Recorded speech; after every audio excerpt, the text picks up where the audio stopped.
Halo Observers, kembali bersama saya Denny Darko dan Dr. Sumiasri Purwanti. Kita akan melanjutkan yang kemarin, Dok. Ini sebenarnya kita masih di fasilitas forensik klinik yang ada di Rumah Sakit Bayangkara Semarang. Iya. Nah, di mana Dr. Asri sekarang jadi kepala rumkit ya, kepala rumah sakitnya. Biasanya kepala instalasi forensik. Nah, sekarang kepala rumah sakit. Rumah sakit sekarang harus urusin ya. Dan ini termasuk salah satu terobosannya dengan adanya forensik klinik yang ada di sini. Nah, berbicara tentang forensik klinik ada di konten yang sebelumnya, dan di situ ternyata forensik klinik ini yang juga menangani kasus seperti itu ya, kasus video porno beberapa tahun yang lalu sampai mengharuskan satu orang leader band ini masuk ke sel. Betul. Nah, waktu itu, Dok. Oke, sebelum ke situ, sebenarnya saya tertarik itu karena saat ini sedang hangat-hangatnya. Jadi kalau Anda menonton ini adalah masa di mana video 19 detik, video yang diduga itu adalah video Gisela Anastasia, itu sekarang lagi benar-benar orang bertanya-tanya, ini siapa sih pelakunya? Karena penyebarnya katanya sudah ditangkap. Yeah. Nah, pelakunya siapa? Ini sedang diselidiki. Nah, kemarin berkembang satu hal yang baru di mana Gisel ini curhat ke Bang Hotman Paris, diceritakan kalau gadgetnya hilang 3 tahun yang lalu, dan di situ katanya ada video yang dia sudah hapus tapi kok muncul lagi. Tapi nggak diasosiasikan secara langsung ya. Tapi kalau 3 hal ini tadi muncul, orang kan berpikir jangan-jangan ya itu videonya. Nah, tapi sebelum kita berasumsi, karena kan nggak boleh berasumsi sebelum mencari bukti. Nah, kita urutin dulu. Pas dulu, Dok. Itu berapa tahun yang lalu ya berarti? 10 tahun. 10 tahun yang lalu.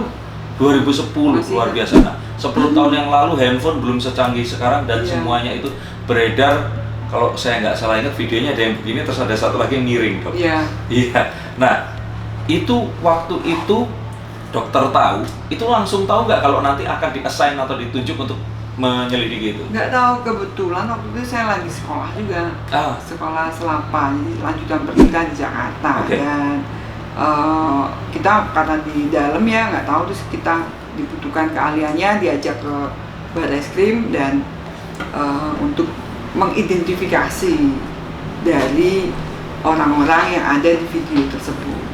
Jadi mereka kan butuh alat bukti, pengakuan korban kan nggak mungkin, apalagi terdakwa, apalagi saksi kan susah. Jadi butuh alat bukti. Sama video ini udah ada alat sebagai alat bukti, tapi kan harus berbunyi nih, betul nggak yang diduga 3 orang ini. Jadi ya saya diminta untuk mengidentifikasi anatomi tubuh manusia yang ada di video tersebut, sama nggak, sesuai nggak dengan yang diduga dari 3 orang ini.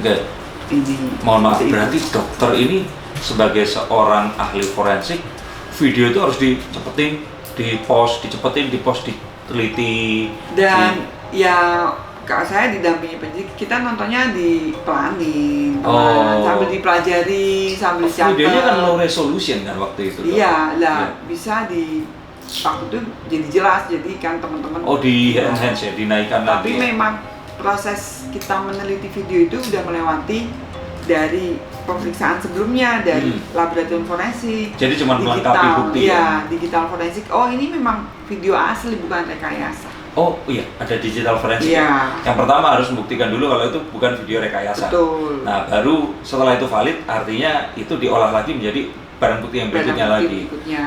Yang bisa dituangkan sebagai visum et repertum. Oke. Nah, waktu dokter nonton itu pertama kali, terus kemudian menandai dan sebagainya, itu nggak bisa ya kalau dari situ saja langsung dilaporkan tanpa kita mengundang mereka.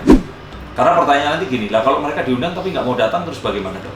Waktu itu memang nggak mau datang dan ada pengacara, tapi kan penyidik kan minta ke pengadilan, jadi keputusan pengadilan untuk memeriksa gitu. Jadi ya tetap harus dipatuhi, harus tetap kita kerjakan gitu kan. Dan dengan waktu yang saya sekitar kayaknya 2 minggu waktu itu, karena butuh proses kan, menunggu mereka didampingi pengacara, menunggu lagi, akhirnya satu persatu bisa kita periksa. Oh. Dan kita cocokkan dengan identifikasi yang ada di video ini. Ciri-ciri khasnya, ciri-ciri khasnya, apa aja. Setelah itu lapor ke pengadilan, pengadilan memanggil, mereka datang itu barengan atau satu persatu? Satu persatu. Satu persatu. Iya. Nah, di antara 3 orang itu dok, ini nggak udah saya sebutkan, masyarakat juga tahu. Yang paling kooperatif itu yang pria atau wanita 1 atau wanita 2? Wanita 1 yang mana juga mana? Nah, wanita 1 anggap saja yang mengaku dok. Oh iya, wanita 1 yang mengaku. Iya. Yang itu memang datang dia langsung ngaku? Enggak juga. Tapi baik, kooperatif mau. Ya, akhirnya mengaku kan ke masyarakat ya. Iya. Udah nggak apa-apa. Baik, mau mengerti, mau mematuhi apa yang diinginkan penyidik dari proses pemeriksaan itu. Dan saya nggak bilang kalau 2 yang lainnya memang pelakunya ya dok, tapi maksudnya 2 yang lain ini, tapi perasaannya bagaimana waktu dia datang terus diperiksa seperti itu?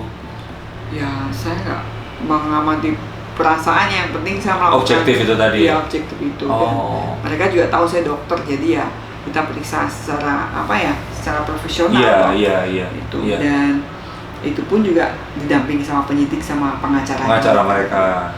Jadi mereka kita jelaskan. Jadi saya mencocokkan ya, misalnya dari belahan rambut seperti itu, dari tanda lahirnya, atau dari bentuk tangannya, kakinya, dadanya, itu. Jadi kita jelaskan kok ya, ternyata memang ada kecocokan, terus mengaku.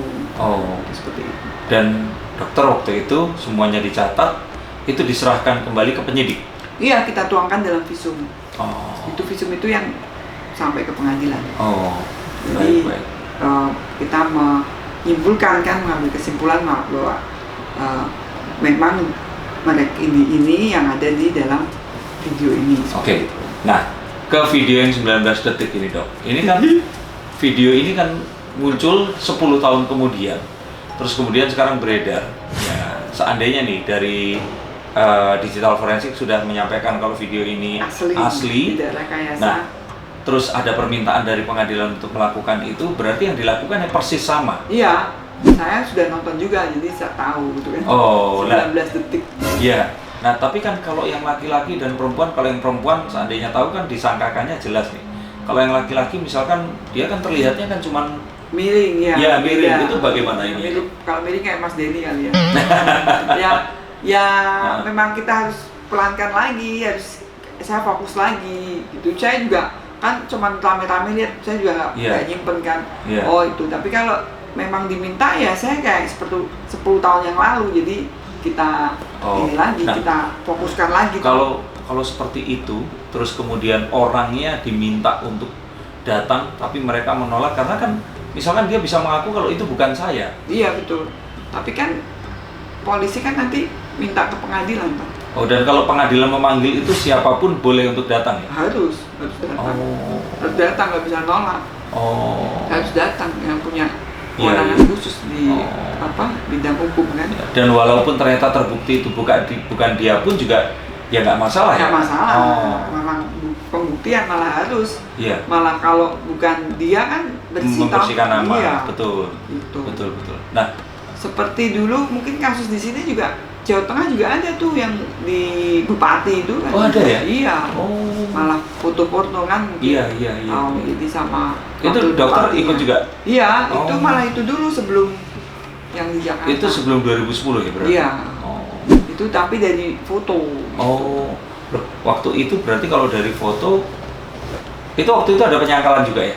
Iya, tapi kan penyidik juga mengamati latar belakang yang ada di foto itu. Ternyata ketemu di kamar hotel ini. Terus ada registrasinya. Nah, ada. Ini kan juga sama dok. Iya. Kalau seandainya seorang dokter forensik dan misalkan ya tim ini tadi forensik klinik ini tadi yang dicek itu nggak cuma tubuhnya kan, tapi soalnya sekarang masyarakat tuh bilang tuh gordennya sama, dasternya sama. Bukan dokter forensik, itu penyidiknya.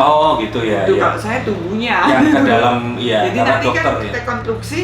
Penyidik bilang, kita rekonstruksi ternyata di TKP dalam foto itu, video itu ini cocok. Ternyata tempatnya di sini. Dan menurut digital forensik ini memang asli, tidak rekayasa. Nah, menurut saya secara identifikasi anatomi tubuhnya sama, ya sudah, berarti kan benar dia gitu. Kan nggak bisa ngelak lagi. Nah, gitu. Kalau seandainya misalkan ada orang tiba-tiba mengeluarkan video saya gitu, dan saya memang nggak merasa pernah membuat video itu. Nah, saya ingin membuktikan terbalik kalau itu bukan saya bisa nggak datang ke sini terus saya melakukan pengecekan untuk membuktikan kalau bukan? Bisa.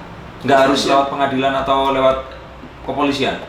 Tetap kalau mau begitu ya lewat kepolisian juga. Tapi nanti kan kita buktikan juga dengan digital forensik. Berarti fotonya Mas Denny atau videonya ini rekayasa. Gitu, jadi sebelum masuk ke sini memang harus ada bukti yang dulu ya? Dari situ dulu. Bisa. Berarti yang di video 19 detik ini kalau menurut dokter itu saat ini nih seharusnya dia ini masuk di fase yang mana, Dok? Fase pembuktian betul nggak dia gitu.